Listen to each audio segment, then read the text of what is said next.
பாகிஸ்தானின் ட்ரோன் தாக்குதலில் பாதிக்கப்பட்ட ஜம்மு காஷ்மீர் பூஞ்ச் மக்களுக்கு இந்திய ராணுவத்தினர் வீடு வீடாக சென்று உதவி செய்து வருகின்றனர்.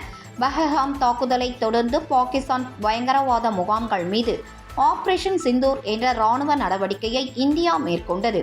இதனால் இந்தியா பாகிஸ்தான் இடையே மோதல் வெடித்து இரு நாடுகளும் ட்ரோன்களால் தாக்கிக் கொண்டன. பாகிஸ்தான் ஏவிய ட்ரோன்கள் மற்றும் ஏவுகணைகளை நமது பாதுகாப்பு படையினர் சுட்டு வீழ்த்தி தாக்குதல் முயற்சியை முறியடித்தனர். தற்போது இரு நாடுகளுக்கும் இடையே போர் நிறுத்தம் ஏற்பட்ட நிலையில் ஜம்மு காஷ்மீரின் பூஞ்சில் வீடு வீடாக சென்று பாகிஸ்தான் ட்ரோன் தாக்குதலில் பாதிக்கப்பட்ட மக்களுக்கு இந்திய ராணுவத்தினர் உதவி செய்து வருகின்றனர்.